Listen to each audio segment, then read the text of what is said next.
not used to standing on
Yeah, you should.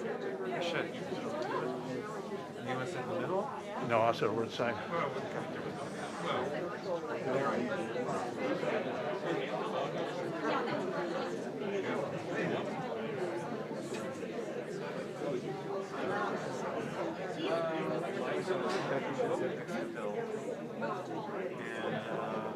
I can sit here, or that looks like I can stop.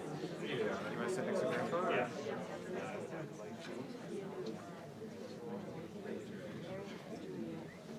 On top of you, or tomorrow? And where are you going to sit? Right next to her. Well, I can sit there. I can sit there. Do you want me to sit next to you? Sit somewhere with me. I can sit next to her.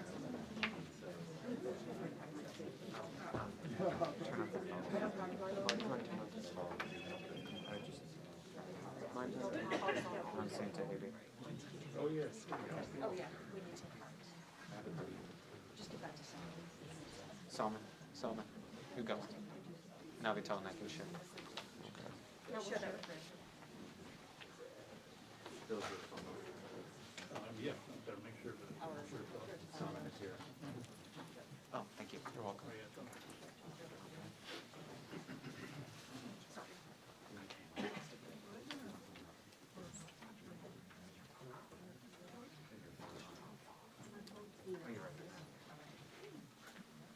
Just checking. Oh. See that grandma's eating babies.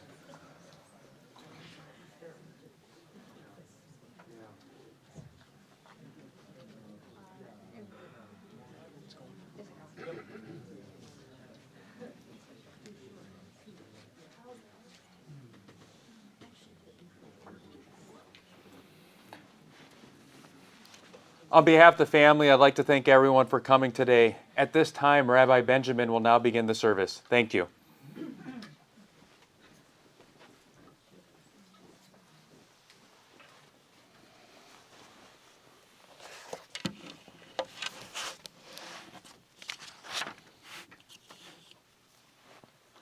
Good morning. Your presence is appreciated here.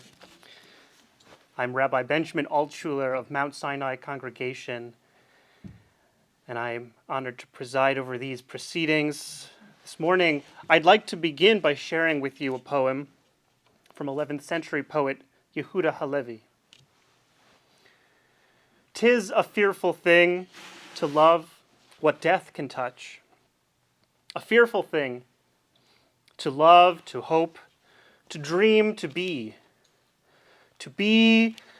and oh, to lose.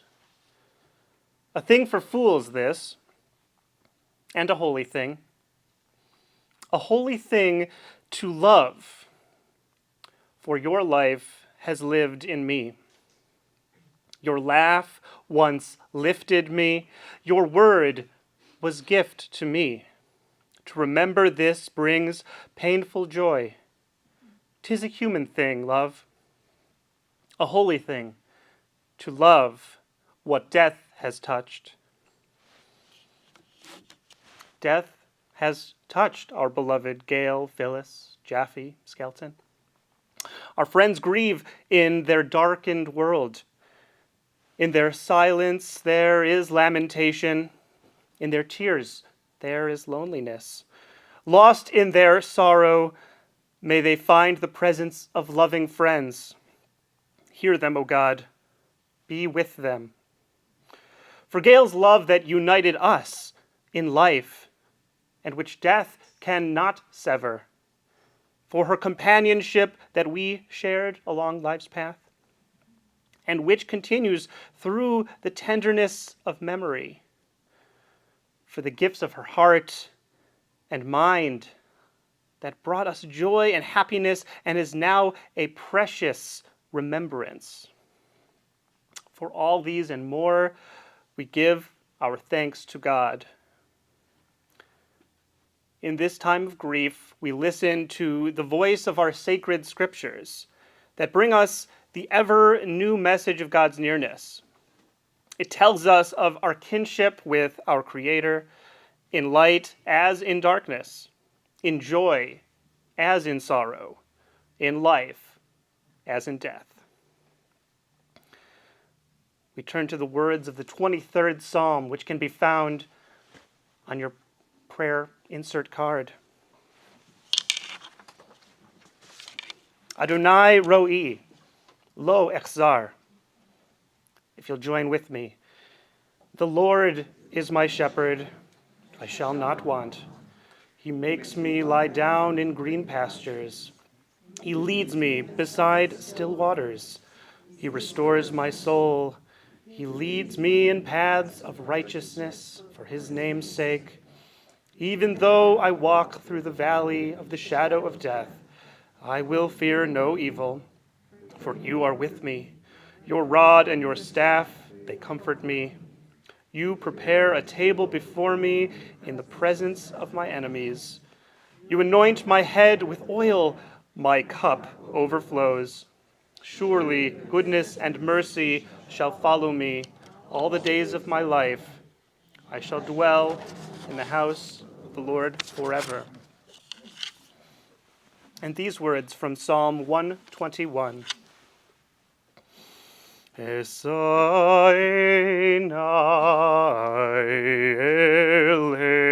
eleharim, me'ayin yavo Ezri. Ezri me'im Adonai, Oseh shamayim ve'aretz.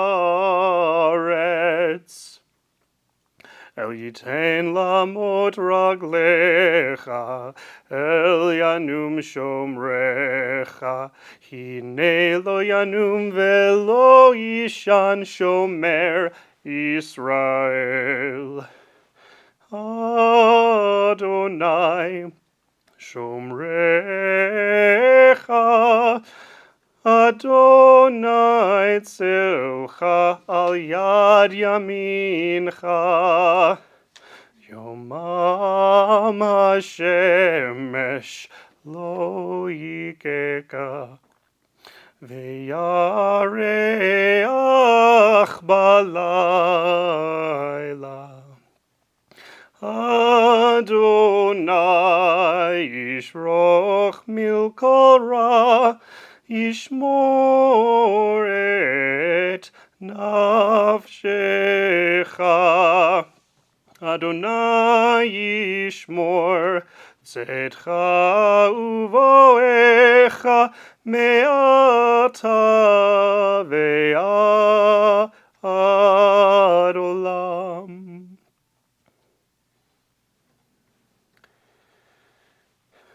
Birth is a beginning, and death a destination. And life is a journey, from childhood to maturity, and youth to age, from innocence to awareness, and ignorance to knowing, from foolishness to discretion, and then, perhaps, to wisdom, from weakness to strength, or strength to weakness, and often back again. From health to sickness, and back we pray to health again. From offense to forgiveness, from loneliness to love, from joy to gratitude, from pain to compassion, and grief to understanding, from fear to faith, from defeat to defeat to defeat, until looking backward or ahead, we see that victory lies not at some high place along the way, but in having made the journey, stage by stage, a sacred pilgrimage. Birth is a beginning, and death a destination. And life is a journey, a sacred pilgrimage to life everlasting. Adonai Natan ve'Adonai Lakach, Yeh Shem Adonai Mevarach. God has given, God has taken away. Blessed be the name of God.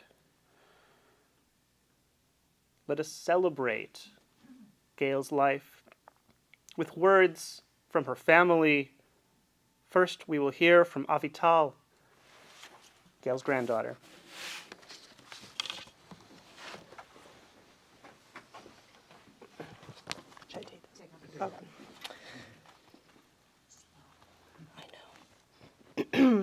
Okay.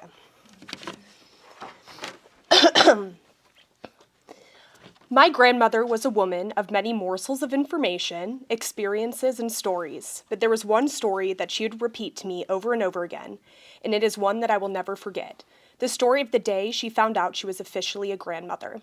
She would always begin by explaining that she was in her office at the University of Wisconsin, Stevens Point, when she got the call that I had been born. She then ran into her friend Beverly David and told her the news.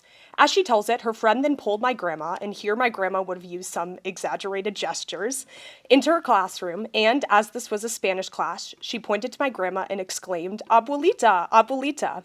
I'm pretty sure that was the only word my grandma ever learned in Spanish, but it was a useful one. Even though I've heard the story a time or two, I know that my grandmother always told it because she loved being a grandma.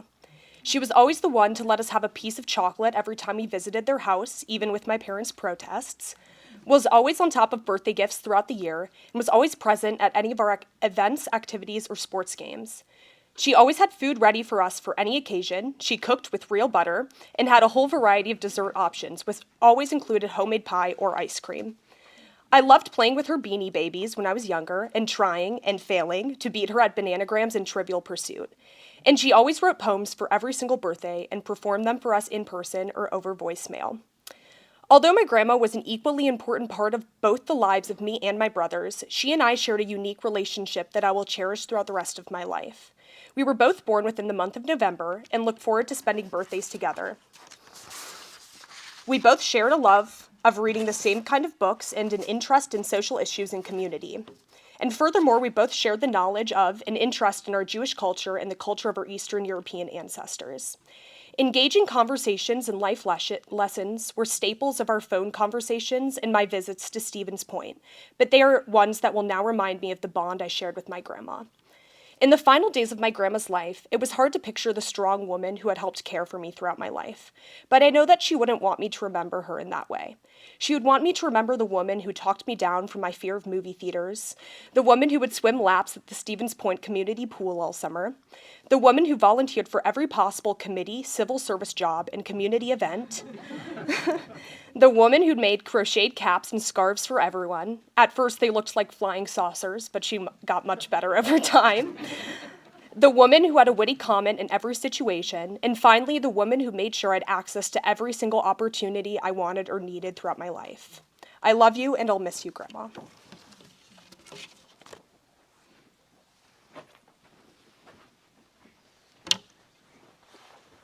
Thank you, Avital. And now words from Gail's daughter, Becky.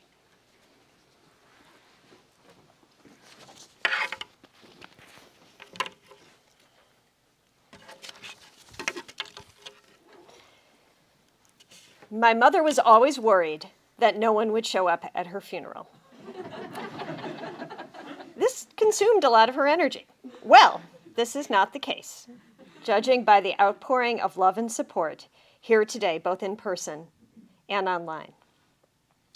My mother was born in a Jewish home in Cleveland, Ohio, the grandchild of immigrants from Poland, Hungary, and Lithuania. She enjoyed strong relationships with her maternal grandparents, who bestowed her with the ability to understand Yiddish and to come up with a Yiddish expression for every situation, as well as with her great aunts, Eki and Sarah, who played a formative relationship in her life until their passing over 20 years ago. My mother was never an observant Jew, but Judaism was absolutely key to her identity. My parents joined Mount Sinai congregation just before I began religious school in second grade. My mother remained active in the congregation for over 40 years, serving on the board, participating in book groups and Torah study, and even organizing a tashlich, or atonement ceremony during the pandemic, which required her to get a special assembly permit from the city of Stevens Point to assemble to throw bread into the Wisconsin River. She was very into this permit. My mother so clearly relished the Jewish traditions that our family observed and had a special affinity for our giant, multi-day, child-centric Passover Seders, our weekly Shabbat candle lighting rituals, and our annual construction of a sukkah, which is a temporary hut erected for the Jewish holiday of Sukkot every fall. Even in her final month of life, my mother was adamant about zooming in for her monthly Torah study at Mount Sinai. She did not want to miss anything. My mother and father met in 1968 at a mixer at Ohio State University. My dad tells the story of standing around nervously with a couple of friends when this pretty girl with long brown hair came in, looked around with a smirk, and said, "Same cookies as last time." Then came over and started talking to them, although later she said there wasn't a last time and that was her first mixer. They married in July 1968 and were married for 53 years. My kids like to say that they don't understand why their grandparents had 2 cars since they just went everywhere together. While not actually true, my mother rarely accompanied my dad on his day hikes or camping trips, and my father hated symphony concerts, a favorite of my mother's. They truly did almost everything together. From traveling to Destin, Florida, to our family's cabin in Maine, to Santa Fe, to hosting backyard parties and elaborate Thanksgiving dinners every year, they were deeply compatible in their lifestyles and truly adoring of each other. My mother was always amazed that Shep and I had 3 children. I think she was worried that, having had only 1 child, she might have missed out on getting grandchildren. But I always come through. My mother adored her grandchildren, Avital, Solomon, and Abi. She relished Avital's high school choir concerts and softball games, Solomon's swim meets and baseball and basketball games, and Abi's many theatrical performances. Last June, she even sat through Abi's outdoor graduation from 8th grade, which was held in 103-degree weather with questionable shade. She came to take pictures with Avital prior to her junior prom, and mostly to scope out the boy that she went with. She sat through an ultimate Frisbee game, her first, last spring in freezing weather with wind whipping across the field in order to watch Solomon play and dislocate his knee in the process. And she was an avid fan of Abi's theatrical talents, attending every single musical in which he had a role. My mother always wrote poems for each grandchild's birthday, which she would recite to them either in person or over the phone. My personal favorite is the poem she wrote in 2020 for Avital's 19th birthday. 19 just sits there. 16 is sparkly and new. I can drive. I have a job. I am free. 18 is fireworks and bells. I'm an adult. I can vote. I can make decisions. I can live away from home. I can get married. 21 is one big party. Bring on the margaritas. But poor 19 just sits there. Even in December, when she was clearly beginning to feel less well, she made sure to read Abi the poem that she wrote for his 15th birthday. My mother, hands down, was the smartest person I knew. She had a track record of wins at almost every game she ever played: Trivial Pursuit, Bananagrams, Scrabble. She read absolutely everything. She was in 2 separate book clubs. She had a particular affinity, as she would say, for novels about women in midlife crisis and nonfiction histories of diseases. And she was a skilled and creative writer. She remembered everyone's birthdays. Even in her last week of life, she immediately recalled the birthday of a friend's grandson. And if you ever needed a phone number, she could most likely generate it in mere seconds, even if she hadn't dialed it in multiple decades. As many of you read in the obituary, my mother was an extraordinary college professor, winning multiple awards for excellence in teaching from both the university and state. Her teaching practice was considered to be the gold standard of college academia, and friends of mine who had her as a professor invariably thought she was the best teacher they'd ever had. She taught sociology courses on marriage and the family, cross-cultural families, and child and adolescent development, and had particular research interests in the history of small Jewish communities, including the Wausau, Wisconsin community in which our congregation was located. In addition to her teaching practice, my mother also served in a variety of UWSP governance roles, including multiple terms on the faculty senate and membership on the academic affairs committee. In these roles, she often was the only or one of the few women in the room, and colleagues remember her speaking her views passionately and not deferring to louder and more numerous male voices. One of my mother's friends once asked her whether she ever thought about being a stand-up comedian. Without missing a beat, she responded, "Isn't that what I've been doing for the past 30 years?" Witty and irreverent, my mother was renowned for her incredible sense of humor and perfectly timed one-liners. A few classics included the following. When I moved into my second apartment in Washington, D.C., the one in the sketchy, not yet gentrified neighborhood, I assured my mother that I was safe. "Mom," I said, "my house is alarmed." "Your house is alarmed? I'm alarmed," was her immediate reply. When, as a teenager, I complained about some rule that she was making me follow, her retort was generally some version of, "If you're not happy with the merchandise, why don't you go to the mother store and get yourself a new mother? I must have been on the sale rack."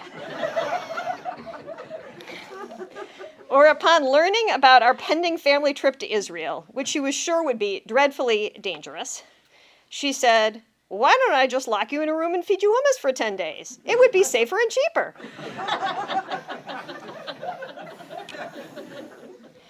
Anyone who knew my mother also knew that she was an outstanding cook. She made food like no one else has ever made food ever in the history of food making. Nothing she cooked ever turned out badly. She made incredible pies completely from scratch and was always scornful of my use of store-bought frozen pie crusts. When I was a kid, we would close our eyes, spin the globe, and make meals from whatever country we pointed to. In this way, my mother introduced us to ethnic foods before anyone else was making ethnic foods. African peanut curry, borscht and blinis, Thai stir fries were all her personal favorites. In fact, 3 years ago, when my parents began using their iPhones in earnest, my father developed a specialty in food photography of my mother's outstanding culinary creations. He would arrange the plate with a glass of wine and take pictures and send it to me. My kids were particularly fond of the cheese tray that would arrive invariably on the coffee table daily at 4:00 p.m. whenever we visited. Solomon, a personal favorite of yours. A cheese tray that would be replenished consistently for 2 hours until the moment dinner was served. And she always made scrambled eggs with real butter, something my children point out to me when I pull out my fat-free Pam cooking spray. My mother always had food on hand during any excursion. When a seagull ate A.B.'s friend's sandwich during a trip to the beach, my mother had another 3 sandwiches available as backup. As A.B. once famously said, "My grandmother is always prepared when a food crisis occurs." My mother was also a wonderful friend. Anytime someone needed her, she was there, with food, again the food, a supportive ear, and simply her presence. Although not entirely comfortable in groups of strangers, she was the glue that cemented my parents' social relationships and loved hosting large group of friends for holiday gatherings, backyard summer dinners, and her renowned annual Thanksgiving feast. Over the course of my childhood, my mother also served the role of second mom to many of my friends. Our house was often the house that everyone hung out at, and many of my friends developed close relationships with my mother. Some of them, like Jen and Michelle and Carissa, are here today. Our house was a great place to be. My parents were around and attentive, but not too attentive. It was the 1980s. They knew how to talk to teenagers, and they always had good food. Whether with her peers or mine, my mother was someone that other people wanted to be around, and she wanted to be with them too. In addition to her professional life, my mother was a consummate volunteer. A longtime volunteer at the CAP Services Family Crisis Center, she co-facilitated its women's support group for victims of domestic violence for many years. My mother also served as a volunteer leader with the LIFE, Learning is Forever program at UWSP, and the Stevens Point Festival of the Arts, and she prided herself on working the polls for every recent election.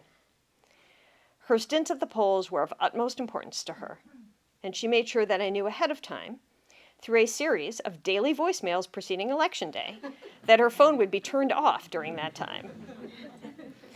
My mom prided herself in her commitment to seeing activities through, whether it be her extensive volunteer work, her twice-weekly pulmonary rehabilitation program, or most recently, her physical therapy goal of walking back up the steps to her house. She always finished the books assigned for her book club, even when she hated them, and she invariably read enough to have insightful comments during the discussion. My mother had tremendous perseverance, a trait that served her well in both her professional and personal pursuits. Which gets me to what my mother wanted to be her epitaph. She wanted her epitaph to read, "She showed up." And if there was one defining characteristic about my mother, it was that she always, always showed up. Whether for her grandchildren's sports competitions or performances, life cycle events for her friends and all of their children and all of their grandchildren, and every single committee meeting, social event, and holiday gathering to which she was invited ever. My mother is what has colloquially been termed a joiner. She didn't sit at home, ever. She didn't avoid things that were difficult or annoying or schleppy. She just picked herself up and she did them. She just showed up. Mom, I wish you could see all the people that showed up for you today in person and on Zoom, and I hope we who loved you continue to show up for each other in all the ways you showed up for us.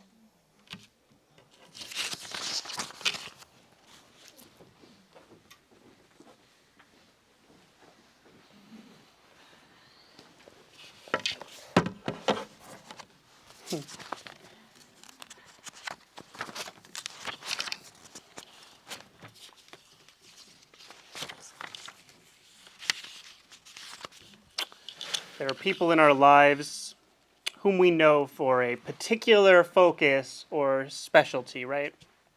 An amazing teacher, a talented baker, a devoted friend, a dedicated volunteer, or a humorous poet.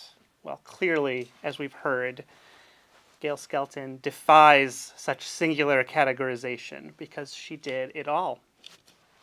We just heard that Gail showed up. She showed up at the Family Crisis Center. She showed up to the Life program. She showed up for work, clearly, for we know of her numerous distinctions and her academic skills, and also her mentorship of all the students at the university. She showed up for that arts festival and for our synagogue as well. She showed up in many ways. Gail was always eager to be present for our community. She was one of the first to welcome me to this region, and our backyard meeting could not be dampened when it began to rain. When our services moved online, she was quick to find ways of tuning in, whether from her phone or iPad. Gail was sure to attend, or at least the top of her forehead.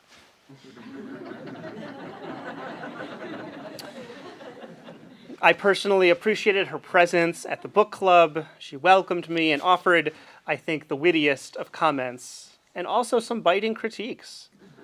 She suggested so many wonderful books and took seriously the task of reading all those the club recommended. Gail showed up for board meetings and for Torah study, and all the events in between, especially when oneg was needed. For Gail, as we know, was something of a food crisis superhero. She could always be counted on for her signature hors d'oeuvre tray. Gail's love for her family shone through the food she provided. I learned about that blueberry pie she put together for their cabin up in Maine, and about that amazing, never-ending cheese tray. I bet holidays and events were replete with delicious reminders of Gail's love. For examples of Gail's love overflow, whether in how she chatted with her potted plants to encourage their growth, and the birthday poems she composed, perhaps in her curated collection of mugs with Bill, her beanie babies and decorative pins. Even her creative efforts revealed how Gail cared for others. Gail's crocheted caps on display here, that she shared with chemo patients for the benefit of friends and family, and others she did not even know. I heard that she tried to crochet kippot, but they turned out more like coasters. That's okay. Her love shone through anyway.